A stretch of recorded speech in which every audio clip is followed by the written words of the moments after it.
Hi, good afternoon, everyone.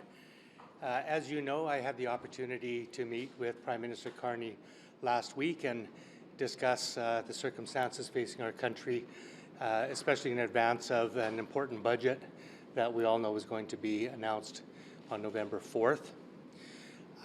It was an opportunity for me to lay out our perspective as New Democrats on where we think our economy is and what we think is needed at this point in time. First and foremost, I expressed to the Prime Minister that as a strong New Democrat opposition, we are going to be supporting policies that we agree with, and we will be opposing policies that we don't, and therefore we will wait until that budget comes out and we'll evaluate the budget based on what is contained in it. At the same time, we communicated very clearly that we would not be able to support a budget that takes an austerity approach. In our opinion, at this moment in time when we are facing serious economic headwinds and challenges from south of the border, that an economically contractionist approach to our economy is not what's called for, but rather we need to be investing. We need to be investing in Canadian communities, Canadian businesses, Canadian workers, and Canadian infrastructure. I also took the opportunity to highlight a number of areas that we would like to see included in the budget, which is substantial investment in jobs, housing, and healthcare. And by jobs, we mean investing in those kind of jobs that are family sustaining, preferably unionized in every corner of the country. When it comes to housing, we want a serious investment from the federal government in affordable, non-market housing, because we know that's what anchors people in their communities and makes their ability to participate in our economy possible. And finally, in terms of healthcare, we don't believe that you can have a strong economy unless you have a healthy workforce and a healthy population. And, you know, even though it's not been talked about recently, we still have serious crises in our healthcare system. Millions of Canadians cannot access a family doctor. We have significant burnout, retention and recruitment problems in our healthcare workforce, and too many people can't get timely access to the care that they need. So broadly speaking, those were the projects and the principles that I outlined to the Prime Minister, and I'm happy to take your questions. What's your reaction to the fact that Prime Minister Carney brought up the Keystone XL pipeline with Donald Trump in his meeting yesterday? Well, I think that's diametrically opposed to what Mr. Carney said during the election, when he said that the days of closer economic and military integration with the United States are over. So first, that's deeper economic integration. Secondly, I fail to understand the economics of that, because part of the idea of providing east-west infrastructure is to reduce our reliance on oil and gas exports to the United States, because we receive a discounted price. So, and that's not to mention the environmental impact considerations of that. So I fail to understand Mr. Carney's reasoning in that regard, and I will say it's not what he said during the election. Can you specify exactly what you mean by an austerity approach? What would have to happen for the NDP to oppose this budget? Well, that's the word Mr. Carney used. What does it mean to you, though? Well, what it means to us traditionally is that the government will be cutting spending and cutting investments. And we think that's the exact opposite approach that's needed at this time. Look, we have a historic opportunity right now as a country to build more things in Canada, to develop our Canadian economy, to become more self-sufficient, to diversify our trade relations. And I think that that requires investment and belief in ourselves. And so that's why it's an investment budget that we are calling for, not an austerity budget, and we'll be looking for that in the budget accordingly. So do you fight an election if need be? Pardon me? Are you prepared to fight an election over the budget if need be? Well, you know, that's entirely up to Mr. Carney. I don't think Canadians want an election right now. But really, this is a minority parliament, and there's 3 opposition parties in the House of Commons, and it's up to Mr. Carney as Prime Minister in a minority government to construct a budget that can win the support of at least one of those parties. Are you worried about divisions within your caucus, which look to be showing as the leadership race gets underway? And are you counseling members of your caucus to, for instance, avoid taking shots at one another in social media? You know, we're a very democratic party. We have robust discussions. I think I would argue that among the most robust democratic discussions of any parties, we have a long tradition and culture in our party of that. So, no, I'm not worried about division. I think democratic discussion is healthy, and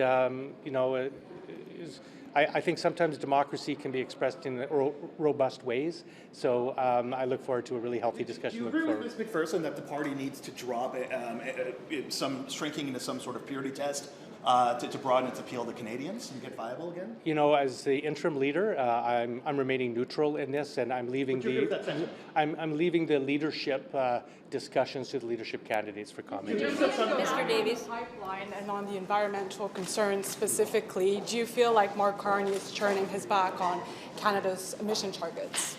Well, one thing I did express to the Prime Minister is that, you know, we face a $280 billion infrastructure deficit in this country, and there's no shortage of excellent projects across this country that there's widespread consensus on. And one of them is the east-west electricity grid that the NDP ran on. And I brought that up with him. And I spoke to him about how I thought that was consistent with what he wrote about in his book, Values, about the need to treat the climate crisis with urgency and to start transitioning our economy. And there's an example where we can have cheap, renewable energy in an east-west manner, which is, I think, an expression of sovereignty, because, in fact, I've referred to it as an east-west electricity railway. Just like the railway joined our countries to west, and we resisted north-south pull, we can create infrastructure that. So I think that's where we should be putting our money, and there's no controversy on that. But to you, is any pipeline a bad pipeline? We don't have any, position that's that kind of stark. I think what we are looking for is infrastructure that creates jobs in Canada, that is sustainable, and that we can get widespread agreement on. And I think there's so many projects like that across the country that we should be rolling up our sleeves and building that infrastructure instead of getting mired in infrastructure projects that are controversial, that require Indigenous consent, that raise environmental questions, because there's so many other projects to focus on. Mr. Davies, allocation status for party leadership and how the NDP is dealing with any fundraising rules being broken. I'm sorry, I didn't quite catch that. Can you comment on Eve Engler's application status for party leadership and how the party is dealing with any fundraising rules being broken? The leadership contest is run entirely by the party, and so I'm leaving all questions about that to the party. Mr. Davies, how would you describe the conversation that you had with Mark Carney, and what was his response to you? I would describe it as positive and constructive. It was our first meeting, and it was substantive. So I think it's the first of many conversations that we're going to have because, as I've said before, in a minority parliament, leaders need to be talking to each other.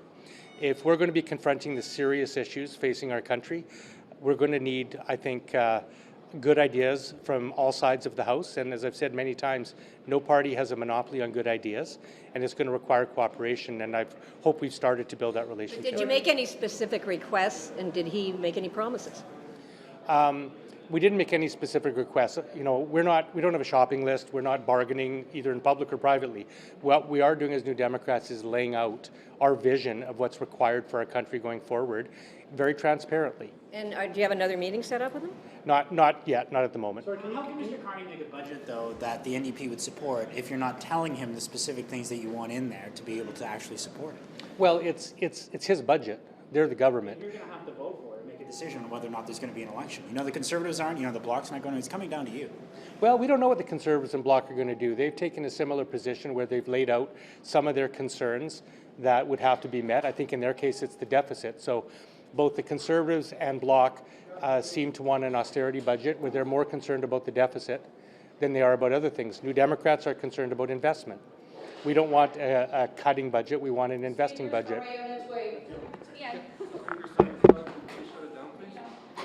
Thank you.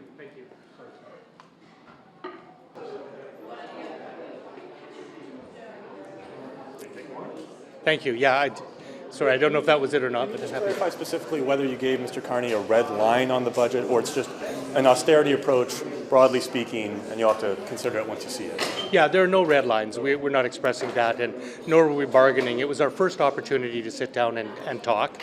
But what I did want to do is give our our broad perspective and where our general priorities are. And I think that that's helpful to the government, and they can take those ideas back and craft a budget. Yeah. I also have a question from a colleague on why you're deciding to meet with the ambassador to Cuba, and if you're meeting with any other diplomats. Oh, well, you know, as an MP over the last 17 years, I've met with dozens and dozens of ambassadors, and that's what they're here for, right? They're here to represent their countries and to discuss, you know, opportunities for closer economic, social, cultural, political relations. And I went to Cuba in January as well, along with some of my colleagues, one from the Bloc, Québécois, and some senators. And so I think it's a follow-up to that meeting. So have you had a chance to speak to Premier David Eby recently, and you're worried that any of his kind of tough talk surrounding British Columbia's coastline could have an effect of chilling east to west infrastructure, obviously with British Columbia's coast being an important Canadian coast as well? Well, I haven't had a chance to talk to Premier Eby about that issue. You know, we do speak quite regularly, but I haven't had a chance to talk about that with him. But I can tell you that the NDP federally has long been a champion of a tanker ban up in the Douglas Strait. It's an incredibly sensitive area of our coast with tight hairpin turns, and the consequences, especially of a bitumen spill, would be catastrophic. And I note that it was a Liberal bill. David Anderson was the Liberal MP who championed the tanker ban. It was a Liberal government who basically established the tanker ban. And so I support Premier Eby in advocating strongly to protect our coast. I guess I'm talking more about the rhetoric and posturing and what you might call a no more Mr. Nice Guy act that we're seeing from Mr. Eby. Yeah, no, Premier Eby is a talented politician, and he's a compelling advocate for his province, and I think he's doing an excellent job. And I think the performance of the British Columbia economy relative to other provinces is a testament to his strong leadership. Did you see the Immigration Committee propose changes to birthright citizenship? And would your party work with the Liberals at the report stage to try and strike those amendments? Well, I would leave that question really to Jenny Kwan, who has been doing excellent work on citizenship issues. But if you're referring to the bill that just to come for them, I think Ms. Kwan has been quite supportive of modernization of our citizenship laws, because we think there are citizens that have been left stateless, you know, particularly children of children who were born abroad. And so I think that we support reform in that area. Okay, thank you very much.